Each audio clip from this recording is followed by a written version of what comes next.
Muy buenas noches, les damos la bienvenida a una emisión más de Clínica de la Fe.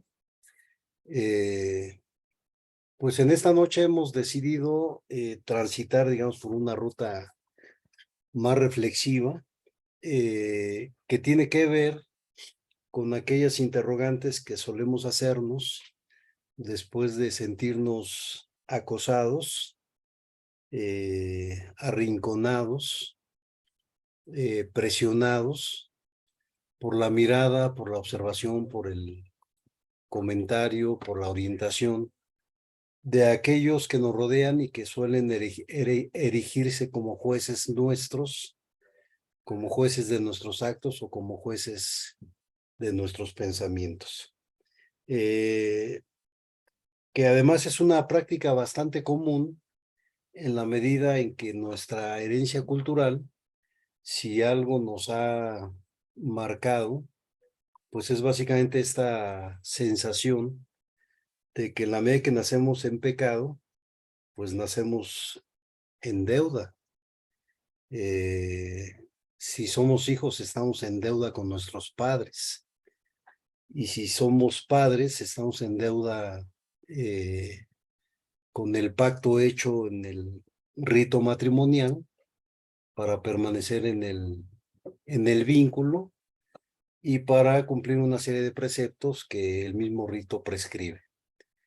Entonces, tanto los mitos como los ritos religiosos que nos han rodeado, si algún efecto produce en cada existencia es justamente el efecto de sentir que debemos y que permanentemente debemos, por más que hagamos, la sensación de la deuda no se quita, ¿no? Y de otro lado, las instituciones religiosas también participan, digamos, en el fortalecimiento de la deuda porque insisten, digamos, en que hay una culpa colectiva que luego suele volverse estructural y que esa beta culpógena, pues regularmente, digamos, va regulando nuestras existencias. O sea, si una vida fracasa, pues alguien seguramente debe tener la culpa. Si alguien tiene un hijo fuera del matrimonio, seguramente alguien paga esa culpa. A veces son los padres los que son acusados de no haber orientado de manera adecuada a las hijas, o a veces son las hijas mismas, ¿no? Que luego son señaladas con el dedo acusador de que viven vidas disolutas o viven vidas que están fuera del orden. Un poco acá el asunto es que la culpa parece, digamos, matizar e insistir, digamos, en nuestras relaciones. Y pues vale la pena, digamos, hacer como la reflexión teológica, porque si algo se desprende de los evangelios es justamente como un discurso en donde Jesús lo que promete es vida y vida en abundancia. Y me parece, digamos, que la abundancia de vida se ve muy acotada, se ve muy limitada, se ve muy reducida cuando los ejes culturales en los que nos movemos, pues promueven de un lado la culpa y de otro lado la deuda. Eh, no dejo de pensar, digamos, en cómo Jesucristo, cada vez que se acercaba a estos que solemos denominar como pecadores, pues siempre lo hizo con una actitud y con una vocación, eh, pues, de comprensión, pero también siempre mantuvo la actitud de que esos desvíos en la existencia son desvíos más comunes de lo que a veces uno imagina. Eh, y en esos desvíos también hay vida, y en esos desvíos también hay novedad de vida, pero también hay abundancia de vida. Y yo creo que es una de las vetas que uno tendría que recuperar antes que la beta culpógena o la beta de la deuda. pues sin más, a lo mejor pudiéramos como discutir de manera puntual en esta noche qué tipo de vida es la que ofrecen los distintos grupos religiosos en los que hemos transitado, ¿no? Gracias, César. Pues creo que esta noche el formato será más parecido a un diálogo, una charla, más que probablemente posicionamientos ante el tema. Y hoy en la tarde tenía la oportunidad de leer una frase de Juan Jacobo Rousseau, que dice así: el hombre ha nacido libre y sin embargo vive en todas partes en cadenas. Pareciera que es más reto que una vida asuma su libertad, que asuma, digamos, las cadenas del prejuicio, del precepto religioso, de aquello que se le impone, y como que pareciera una manera más fácil de vivir la vida, asumiendo pues estos roles, ¿no? Desde la culpabilidad. Yo estaba en compañía de mi esposa y estaba viendo algo en redes sociales y le salió por ahí un testimonio y eh, con una connotación sumamente emocional. Una mujer narraba su conversión y asumía que ella, pues básicamente así lo decía el testimonio, que era la peor persona del mundo y que sin embargo Dios la había recibido. Y la pregunta que me brotó es: ¿por qué pensar así de Dios? O sea, ¿por qué entender que es que hemos ofendido a Dios por el hecho de existir, por el hecho de ser imperfectos, como todo ser humano es imperfecto? ¿Por qué no podíamos partir mejor de la idea de un Dios que nos ama por cuanto nos ha creado y que va queriéndonos tomar de la mano en un desarrollo positivo de nuestra vida? Pero hoy quiero invitarles a charlar a Diana, a Joshua y a Omar, y vamos a comenzar con ustedes, con Diana y con Joshua. ¿Cómo ven estas perspectivas? ¿Cuál sería su primer punto de vista? Y ahorita seguimos dialogando. Bueno, creo que desde mi experiencia ha sido como, en primer lugar, pues el rol que tiene cada quien, ¿no? Eres hombre, te toca hacer ciertas cosas, tu vida debe de seguir cierto camino. Eres mujer, también te tocan ciertas cosas, ¿no? Y cuando uno desde la parte religiosa no está de acuerdo, pues sí hay como un punto de quiebre, ¿no? En que, pues, ¿por qué no quieres asumir tu rol de ser mamá o de ser sumisa? Ese tipo de cosas. Y que claramente, pues, muchas veces creo que ahorita ya no, pero antes sí desembocaban como en la culpa, ¿no? De, bueno, ¿por qué no quiero tener hijos? O ¿por qué no me quedo callada? Y digo, no estoy diciendo que le falto el respeto a mi esposo, como a cualquier otra persona debo de ser respetuosa, pero ¿por qué no le voy a decir lo que yo pienso, ¿no? Si no estoy de acuerdo en algo, o por qué tengo que hacer algo que no quiero. Eso se traslada o desemboca en culpa también, ¿no? En no debo de ser así. Aunque quiera este tipo de vida, no la puedo tener porque mi vida ya está trazada por lo que la religión o por lo que ellos dicen que Dios es lo que planeó para mí. Aunque también creo que de la parte laica también hay como ciertas aspiraciones, ¿no? Ahorita a lo mejor ya de mi generación es como, ¿te casaste? ¿Qué te pasa, no? O sea, deberías de ser una empresaria, deberías, no sé, o sea, es igual, ¿no?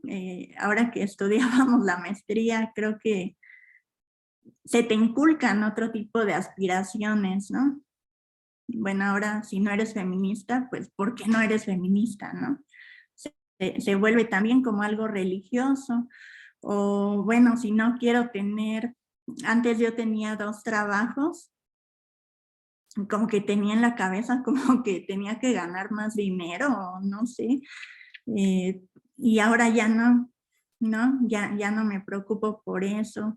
Preferimos, ¿no? Como matrimonio pasar más tiempo juntos y a veces dejar ir como este tipo de cosas que te dicen que debe de ser la vida, ¿no? De lo que es el éxito, pues sí, también causa culpa, ¿no? El último trabajo, como les decía, que yo tenía y que dejé, pues le decía a mi esposo, ay, ¿cómo no pude, no? Y él me decía, pues te ibas a desvelar como siempre y todo, ¿no?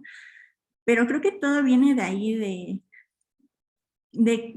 bueno, en mi caso, desde que era niña, pues siempre, ¿no? O sea, como bien lo decía César, no es algo que le recrimine a mis papás, porque al final, pues ellos creían que hacían lo correcto, pero sí todo el tiempo, ¿no? Como, bueno, tú tienes que seguir esta línea, ¿no? Tan solo mi papá también era como muy así de, bueno, lo que tú tienes que estudiar es esto, ¿no? Digo, al final no lo hice, pero siempre era como querer dirigirme hacia lo que yo tenía que hacer, hacia lo que tenía que ser mi vida, ¿no? Y creo que por lo menos la religión cristiana o las iglesias donde yo iba, pues así eran, ¿no? Como querer controlar tu vida todo el tiempo. Sí, bueno, una parte que igual comentó Diana sobre los roles, y me acuerdo que a mí, pues sí me marcó bastante en el inicio de nuestro matrimonio. Pues yo todavía seguía estudiando, me faltaban 2 años de carrera y ahí como me pesaba que me dijeran, no, no, pues es que tú tienes que ser la cabeza de la familia y por lo tanto tienes que traer la principal fuente de ingreso, ¿no? O la provisión a la casa y pues era algo que a mí me pesaba porque pues estaba en los últimos 2 años de la carrera y son los más pesados de pues estar en el hospital, guardias, etcétera, ¿no? Y algo complicado, ¿no? Porque pues evidentemente a qué hora trabajaba, ¿no? Y luego, pues esa es una, ¿no? Y también algo importante que también considero es darse cuenta de esas imposiciones o esas formas o estructuras que nos impone la religión o como comentaba Diana, o también del ámbito laico, ¿no? Porque pues no eres exitoso si no eres, por ejemplo, en mi caso que estudié medicina, si no tienes una especialidad, ¿no? O si no tienes la maestría, el doctorado, en X cosa, ¿no? Y, y pues ese tipo de cosas, si uno no se da cuenta de esas imposiciones hasta a veces sutiles, no puede hacer algo al respecto, ¿no? Y también hacerse responsable de aquellas cosas que aceptó en su momento, ¿no? Por ejemplo, yo, pues el entrar a una maestría y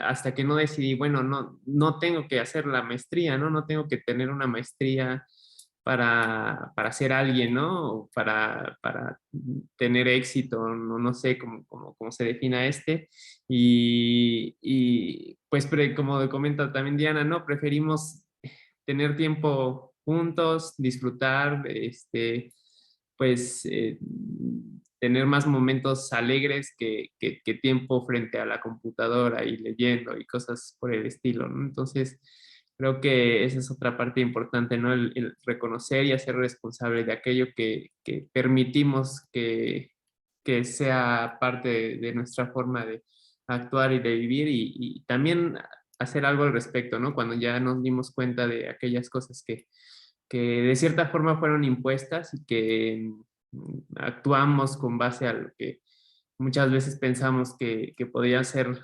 beneficioso para nosotros o para nuestro futuro y que siguiendo una norma que a veces no sabemos ni de dónde surge, que, que no nos permite ser quienes somos, ¿no? O disfrutar el tiempo en el que estamos. No, pues nos han dicho cosas tremendas. Estas imposiciones culturales pesan y pesan mucho, ¿no? Y son finalmente pues cosas que van en detrimento de nuestra propia libertad, nuestra búsqueda de la felicidad, que considero en cada uno es legítima, ¿no? Y bueno, vamos a preguntarle a Omar, muchas gracias, ahorita seguimos dialogando. Omar, ¿por qué da tanto miedo la libertad? ¿Por qué una persona pareciera preferir condicionamientos, restricciones a su libertad, que asumir el riesgo que ésta le pueda traer? Al final, la libertad también es un riesgo, me parece. Pero, ¿qué opinas tú, Omar? Sí, gracias. Buenas noches.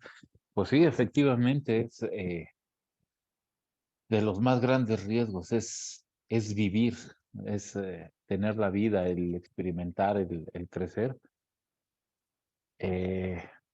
Recuerdo hace poco encontré por ahí un libro de dedicatorias de maestros hacia alumnos y hablaban este tema, ¿no? Escribiéndole a los alumnos, ojalá tengas muchos fracasos, ojalá cometas muchos errores en la vida, porque eso es lo que te va a dar una experiencia de vida, porque eso te va a hacer madurar, entender, comprender, crecer como persona, caminar hacia una libertad, hacia una felicidad. Qué difícil es porque estamos programados lamentablemente y de una generación a otra hay esta situación de una programación, eh, de una educación, de una conciencia muy complicada. Eh, sí, en lo litúrgico, pues obviamente es una línea muy pronunciada, ¿no? Hacia un proyecto de vida que debe de estar basado en una consigna y en una consigna religiosa. Y bueno, pues sí, la religión ha sido una fuerza muy poderosa para dar significado y orientación a la vida. Cuando tienes un marco moral, un marco ético y un sistema de creencias, pues tienes una guía, una manera de tomar decisiones, una manera de tener acciones diarias y que bueno, para mucha gente eso se vuelve una forma integral de su identidad y de un proyecto de vida. Obviamente, pues no es experimentar porque te acomodas a ese debe de ser, a ese lo normal, la regla. Quien sale de esa regla, pues está equivocado, eh, va por mal camino. Me gustaba aquella frase porque efectivamente, ¿no? En el error, en la falla, en la equivocación, pues descubres la vida y obtienes la plenitud. ¿Cuántas veces platicando con gente mayor encuentras tienes esas reflexiones de sabiduría, de entendimiento que te da no otra cosa que el haber vivido?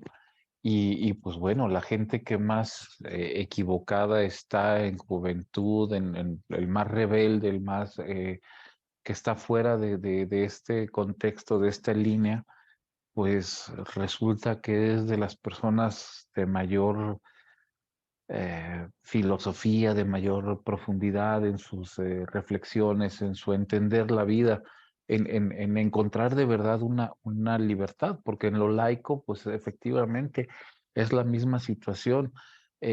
¿Cómo obtienes el éxito? tu vida debe de ser trazada por metas definidas y que son repetitivas.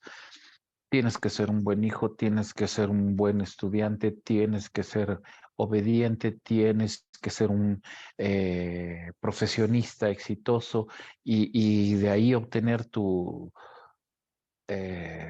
una estabilidad económica que te permita una casa, un coche y eso, y una familia y unos hijos, y eso te va a dar la plenitud y la felicidad. Es un marco, una línea muy impuesta y como que son surcos profundos en la vida que quedan grabados y son marcas que se quedan para, para, para toda la vida y que son imposiciones para que a los que a muchos, pues bueno, mientras estemos dentro de este cuadro, estoy bien, estoy a gusto, es mi zona de confort, pero el innovador, el emprendedor hacia la vida misma, le resulta complicado salirse y es señalado de una manera muy agresiva, a lo mejor, muy hiriente o eh, es la oveja negra, ¿no? Es el que a veces no es la oveja negra no tiene que ser a veces todo lo malo, ¿no? O no es totalmente inútil, sirve de mal ejemplo.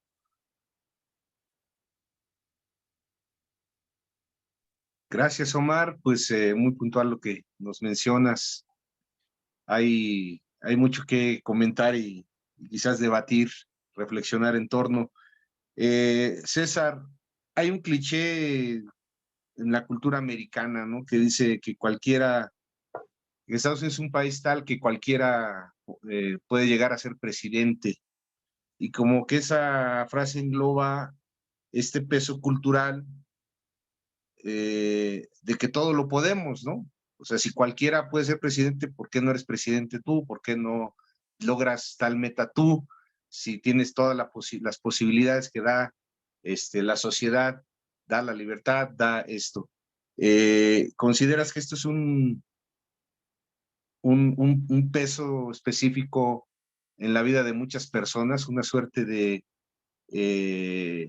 a su vez limitante o de generador de frustración para, para las personas? Por supuesto que la pregunta que haces es bastante polémica, eh, porque todo el tema del poder está inscrito, digamos, en esta cultura.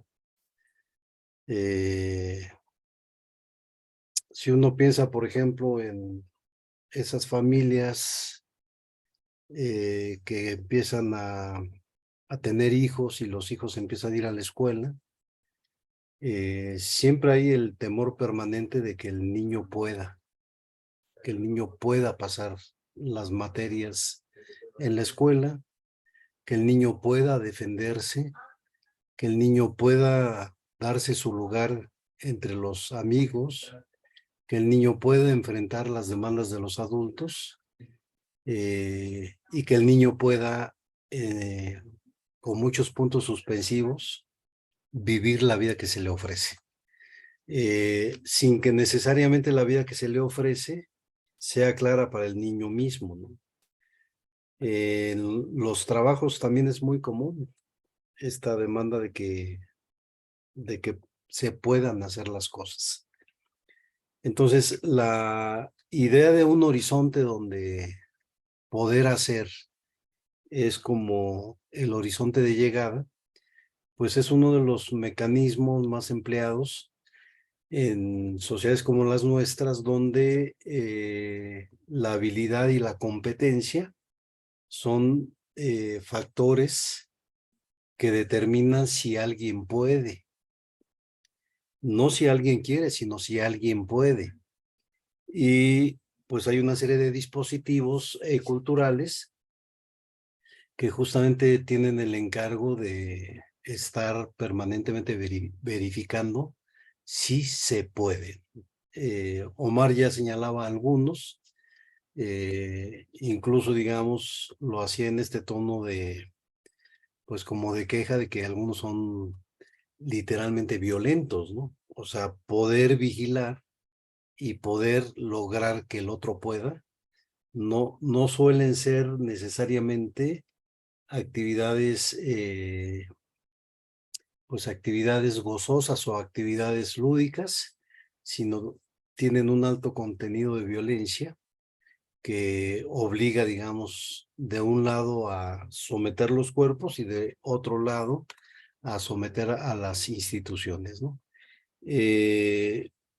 Yo creo que aquí, digamos, el detalle no es tanto, digamos, obviar el discurso del poder, del que las cosas pueden ser o las cosas pueden ocurrir, sino me parece que previo a la discusión sobre el poder, pues uno tendría que discutir, pues de dónde devienen estos discursos de que necesariamente tendríamos que inscribirnos en esta lógica de poderes, ¿no? Y si estas lógicas de poderes no son justamente las lógicas que inyectan y que fortalecen esta idea de la deuda y esta idea de la culpa, ¿no?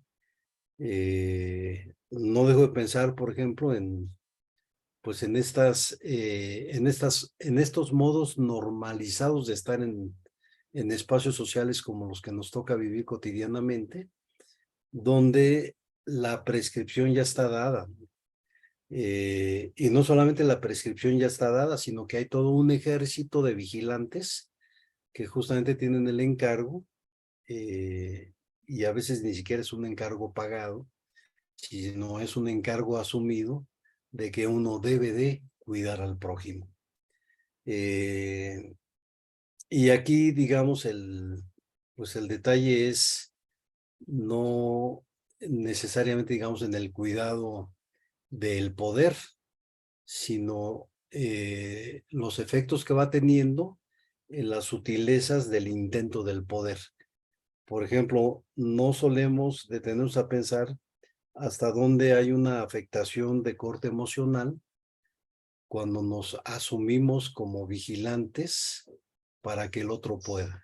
No sé si estoy siendo suficientemente claro. En el entendido, digamos, de que el adulto asume el encargo de que obligue a los menores a que puedan, y que en este intento de obligar a los menores a que puedan, pues va uno introduciendo miedos, introduciendo carencias, introduciendo sustos, odios, inclinaciones afectivas que no necesariamente al final producen, digamos, lo que uno pudiera conceptualizar como vida, ¿no? Se convierten más en cargas que en posibilidades, digamos, de darle lucidez a la existencia, ¿no? Bueno, ahorita al cierre te haré tener una pregunta relacionada con la paternidad, pero déjame preguntarle a Diana, a Joshua, a mí me hace mucho ruido, voy a ser muy hereje esta noche, amigos, una disculpa por ello, que de verdad pareciera que solamente hay un camino para buscar la trascendencia, buscar a Dios, y que tiene que ser desde este discurso de la culpa y la expiación, y de ahí deriva pues mucho de lo que estamos platicando esta noche. Ustedes como creyentes, ¿cómo verían que la iglesia se moviera desde este dogma donde nacimos bajo la idea del pecado original, pues ya en deuda con Dios, que aunque nos esforzáramos portándonos bien, esa deuda no se paga, y que la solución que Dios le da es algo que nunca me terminó de cuadrar, digamos, teológicamente, es que Dios manda a su Hijo a que muera por nosotros, a salvarnos, a morir por nuestros pecados, etcétera. Ya que lo veo muy desde afuera, o quizás un poco desde afuera, es incluso muy, muy violento, ¿no? ¿A quién le pagó esos pecados? Si Dios es perdonador, si Dios es toda bondad. ¿Cómo podríamos tener otro acercamiento a la divinidad que no fuera desde la idea de que pues entramos en deuda y como, ¿qué dice una frase del Evangelio? Al que mucho se le perdona, mucho ama, ¿no? Pareciera que no hay amor si no hay este rollo de la deuda y el perdón y la expiación y todo esto. A ver, pero les escucho. Ay, pues creo que está como complicado pensándolo desde un contexto de iglesia, ¿no? A lo mejor porque nunca he conocido otra, como, pues sí, donde no hablen de esa teología que tú comentas, ¿no? Y pues sí, creo que sería como el hecho de pensar que somos seres humanos, o sea, ya no trasladarlo a eres un pecador, ¿no? Sino eres un ser humano y pues te equivocas, igual que yo me equivoco, ¿no? O sea, no hay como una deuda, no hay como una deuda que pagar, ¿no? Pero creo que desde pues sí, desde esta parte de la iglesia sí es como muy complicado, tan solo para mí como pensar que ellos no dijeran eso, porque la consigna principal es esa, que eres un pecador, por lo tanto eres un deudor, ¿no? Y ya no te relacionas con Dios desde el amor, o a lo mejor lo podemos cantar a veces, ¿no? En ciertos himnos o alabanzas, pero la realidad es que ocupamos un lugar de culpabilidad, de deudores, de que no merecemos nada, ¿no? Entonces, pues a mí como que se me queda muy grabada la frase que César luego dice, pues sí, que se trata de llevar las cargas de los otros, ¿no? Y pues es de lo que menos se hace en una iglesia, ¿no? Más bien te pongo más cargas, ¿no? Eso es lo que yo pienso. Sí, pues también es muy complicado, ¿no? Porque el no reconocer esto también implicaría que ciertas cosas, ¿no? Como el que pues fue voluntad de Dios que Jesús muriera en la cruz y si no, pues ¿dónde queda que Dios no tiene entonces el control de todas las cosas o que no? Entonces creo que implicarían muchas cosas que repensar y que reinterpretar en la Biblia para poder llegar a que la misma iglesia pueda quitar este elemento como algo tan fundamental como lo es en cada domingo o en cada sermón, imponer las culpas, ¿no? Darle tanto peso a lo que es la culpa y que necesitamos ser salvados, ¿no? Sí, gracias por su honesto punto de vista. No sé si lo han pensado como yo de pronto me ha venido a la mente. De repente, un individuo más libre, en donde menos encuentra un lugar o su lugar, pues puede ser una congregación, ¿no? Hay alguien que pues no asuma esta conciencia de culpabilidad, pues básicamente le estamos diciendo, tú no eres de aquí, vete con los budistas o vete a otro lado, ¿no? Pero el cliente natural de la iglesia pues es el que sí asume este rol desde la culpabilidad. Me hace mucho ruido. Yo creo que le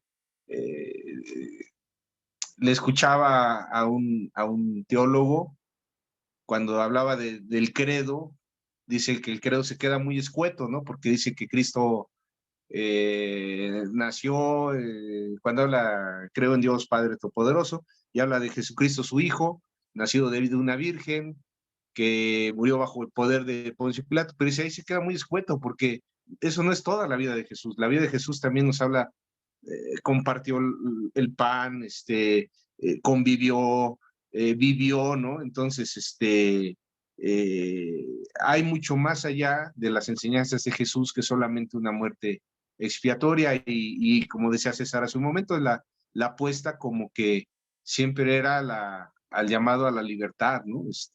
A esos que cargaban la culpa y aún estaban excluidos por el sistema religioso. Pero bueno, es un tema profundo. Agradezco mucho su manera tan honesta de responder y pues finalmente aquí hacemos ese llamado a la libertad para todos, ¿no?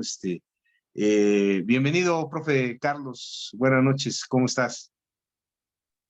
Hola, buenas noches. Aquí, mira, pues a ver si no te agarramos un poquito en frío. Hemos hablado acerca de pues el reto que implica la posibilidad de la vida.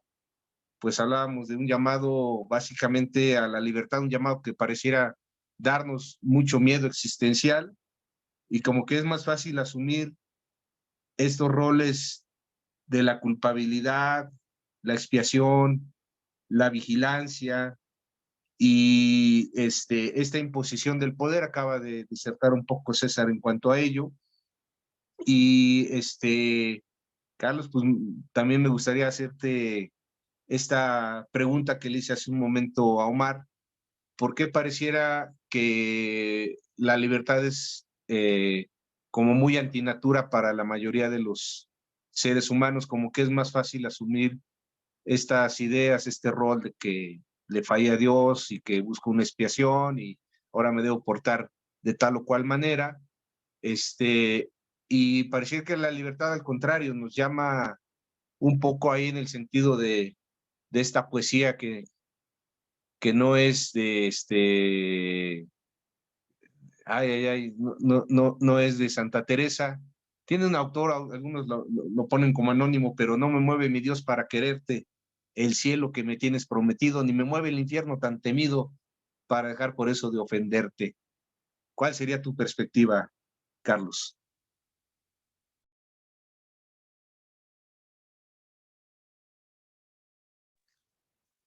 Bueno, espero, sí llego en frío porque por acá no había luz y apenas acaba de regresar.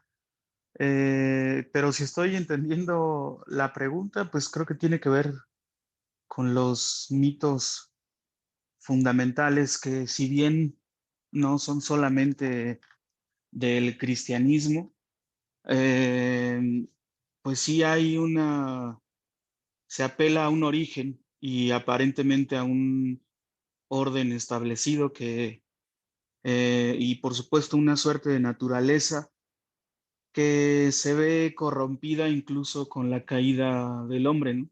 Con esa transgresión fundamental, primordial, y pareciera ser entonces que todos los esfuerzos van encaminados o tendrían que ir encaminados a restituir ese tipo de orden.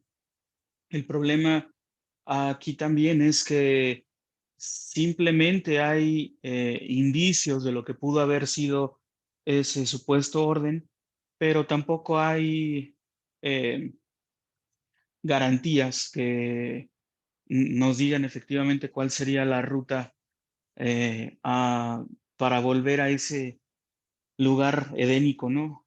Paradisiaco, y que nos comportásemos aparentemente conforme a la naturaleza.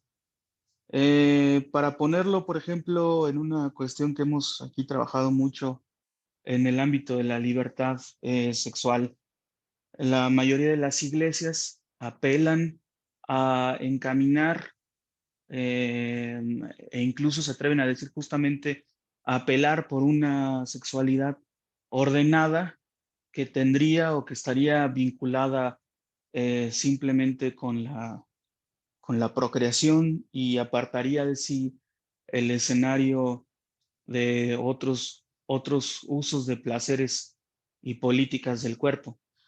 En ese sentido, me parece que, por ejemplo, pues ahí la interpretación es al revés. Justamente lo que le da la dignidad al hombre es no ser como los animales.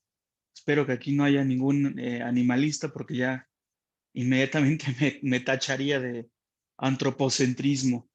pero pues lo cierto es que estamos distanciados de los animales, en tanto no solamente compartimos con ellos fone, sino también nosotros tenemos logos, algo de lo que carecen, y ese logos pues es un problema.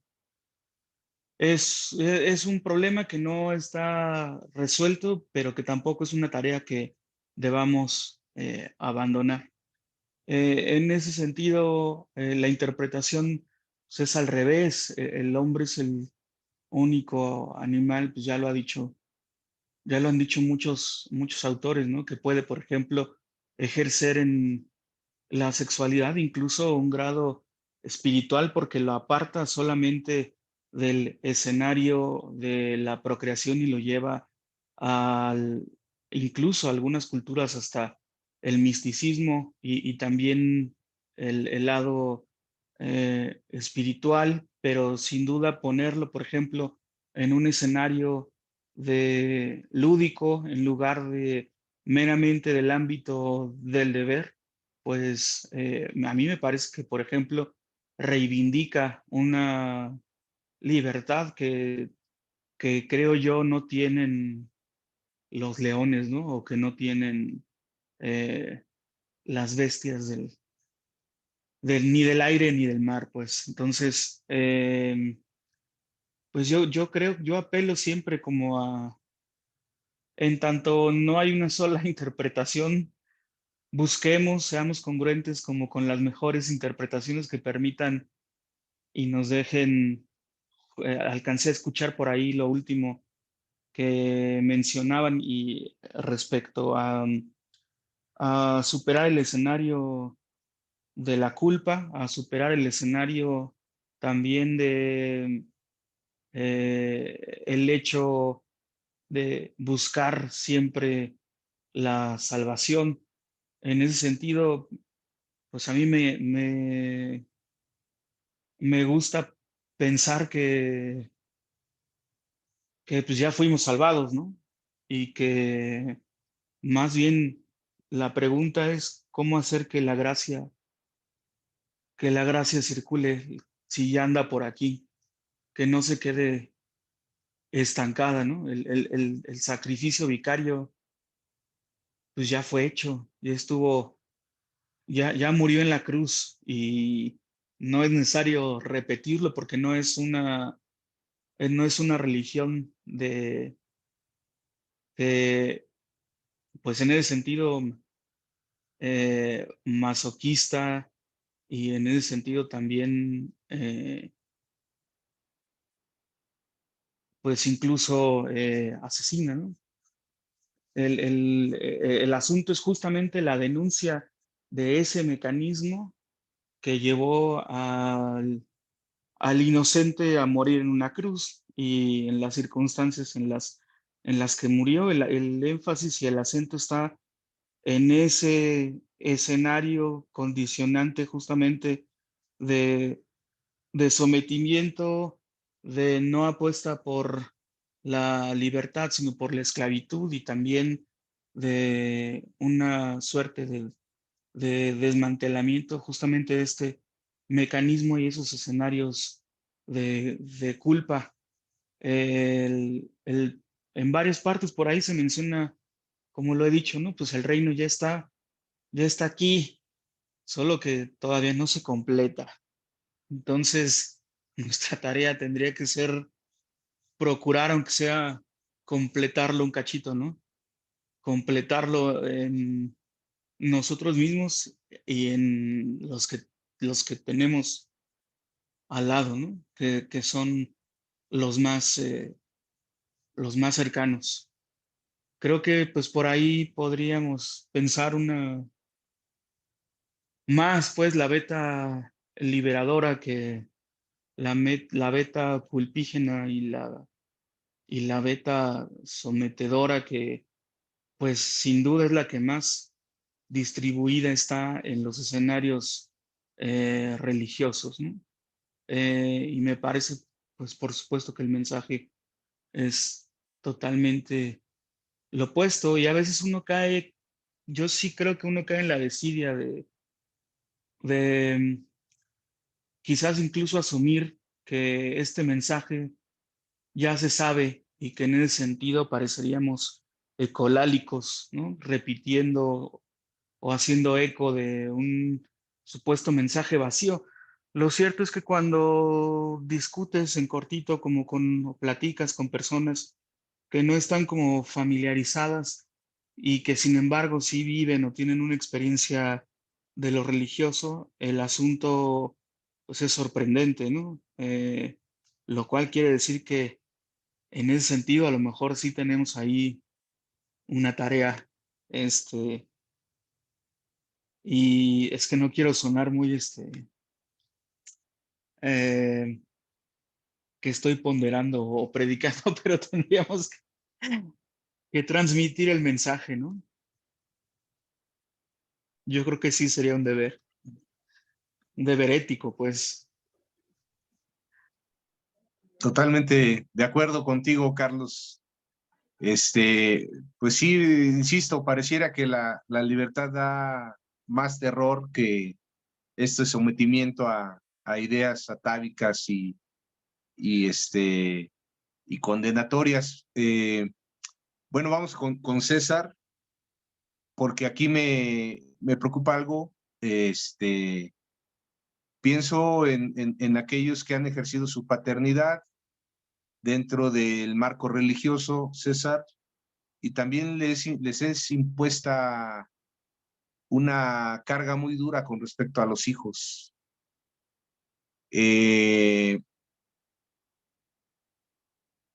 ¿Cuál sería la medida, pues, para generar en nuestros hijos más que estos sentimientos atávicos, culposos? ¿Cuál sería la medida para encaminarlos hacia una libertad?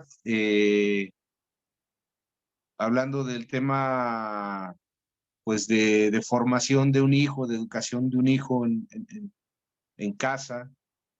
¿En qué punto termina esta formación y en qué punto puede comenzar, pues, abrir la puerta y hacer que el hijo enfrente la vida desde la libertad? ¿Cuál sería tu opinión al respecto, César? No, me quedo pensando en la intervención de Carlos. Creo que es una intervención muy, pues bastante reformada, ¿no? O sea, este recuerdo que nos recuerda Carlos, que estamos bajo la gracia y no bajo la ley. Y quisiera un poco pensar, digamos, en la implicación que eso significa, ¿no? Que ese sesgo interpretativo que en teoría marcó en el pasado a ciertos grupos religiosos y que permite, digamos, pues pensar en perspectiva el sentido mismo, digamos, de pues del acto histórico de la venida y el sacrificio de Jesucristo, ¿no? O sea, aquí hay una cuestión que es muy obvia. O sea, si algo carece Occidente, o si de algo carecemos en Occidente, pues es de la inexperiencia paterna y materna. O sea, lo que me refiero es que cuando alguien decide ser papá o alguien decide ser mamá, pues nadie le enseñó qué significa eso y qué retos acarrea. Sobre todo porque cuando al concebir un nuevo ser, pues ese nuevo ser tiene voluntad propia y no se somete, digamos, necesariamente a la prescripción del papá o de la mamá. Sobre todo si no, y eso lo pongo entre comillas, si no se pone el cuidado necesario para la formación del hijo. Y lo pongo entre comillas porque nadie sabe qué es eso. Es decir, cuando los papás, entre comillas, dan un consejo o cuando los papás, entre comillas, pretenden transmitir valores, pues es eso, es una pretensión, porque nunca hay seguridad del efecto que va a tener la transmisión del valor o la transmisión del consejo. Cuando unos padres deciden castigar, pues también no se sabe cuál es el efecto del castigo.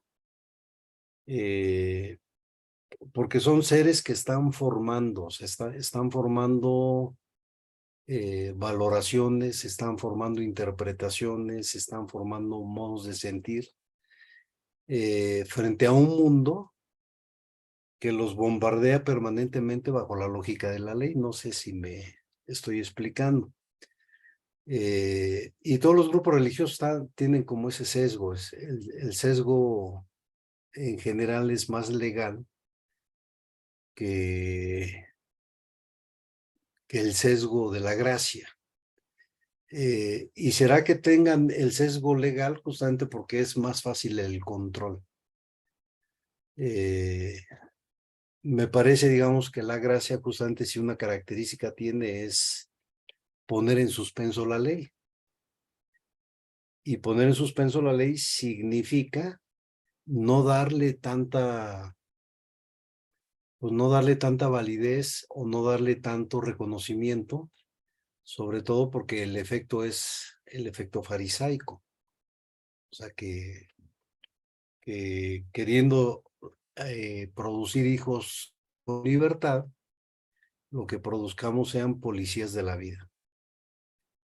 O sea, esos entes policíacos que andan permanentemente vigilando que el otro se porte bien, diga bien, esté en el marco de lo permisible. O si llevamos, digamos, el ejemplo que menciona Carlos, pues la parte más policíaca de los grupos religiosos es justamente el ejercicio de la sexualidad, o en otras palabras, la parte más policíaca o la parte más legal tiene que ver con el uso que cada quien hace de su propio cuerpo o con el uso que uno hace con el cuerpo propio, con el prójimo. Y uno de los terrores más sentidos para los papás es justamente eso. O sea, ¿qué va a ser del cuerpo de nuestros hijos? Si van a estar enmarcados en la norma, si van a ser cuerpos heterodoxos, si se desvían y entonces hay un gran escándalo porque no se someten a la lógica legal del grupo religioso. Y operamos eso tan naturalmente que olvidamos de manera muy frecuente esto que Carlos señala, que es el estado de gracia en el que vivimos. Y el estado de gracia está a años luz de la lógica legaloide de los fariseos. Y temo mucho que lo más frecuente en las paternidades y en las maternidades de los mexicanos, pues es justamente un ejercicio paterno, un ejercicio materno muy farisaico. Entonces ahí, digamos, la cuestión no es si los papás y las mamás tienen la culpa, sino la cuestión es hasta dónde las estructuras religiosas justamente padecen, digamos, el sesgo culpógeno y padecen el sesgo de deuda, ¿no? Donde permanentemente le dicen a la feligresía que debe. Y que en el caso de las familias, pues eso hace permanente síntoma cuando un familiar le reclama a otro familiar, debes. O sea, debes. ¿Y por qué debes? Pues porque te hice favores, ¿no? Favores en nombre de la hermandad o favores en nombre de la familiaridad, pero al fin y al cabo, debes.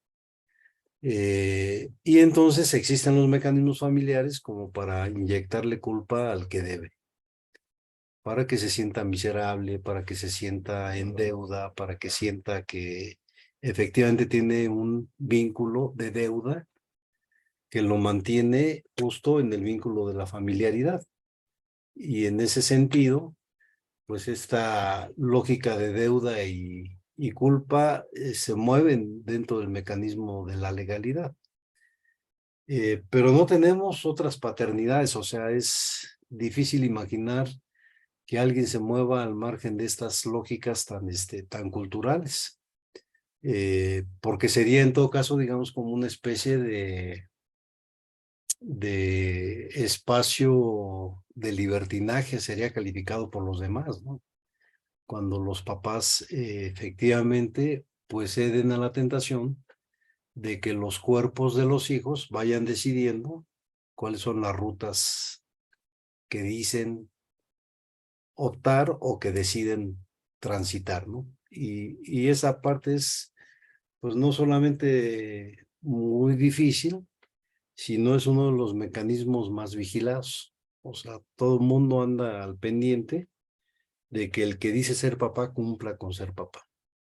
Y el que dice ser mamá cumpla con ser mamá. Y entonces hay toda una lista de tareas que desde los espacios religiosos se enuncian como para que el que no cumpla las tareas, pues el efecto sea que se sienta miserable, culpable, incapaz de adaptarse, digamos, a la norma que prescribe el grupo religioso. Pero eso es fariseísmo.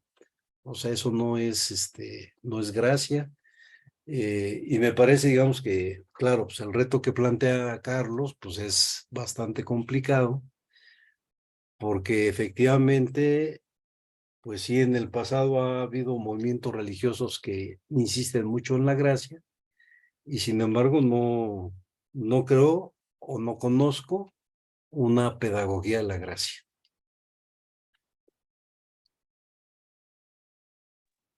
O sea, la pedagogía de la gracia haría el señalamiento de por qué juzgas la paja del ojo ajeno y no miras la viga propia, ¿no? O si estás libre de pecado, pues arroja la primer piedra, ¿no? O sea, es otra lógica muy distinta, donde no está el juicio culpógeno de que el otro es pecador, sino está la lógica misericordiosa, la comprensión, pero pues es un reto formidable en la medida que no estamos tan acostumbrados a la práctica, ¿no? Entonces, si algo tienen las familias mexicanas, pues es justamente que se mueven en el circuito de la ley.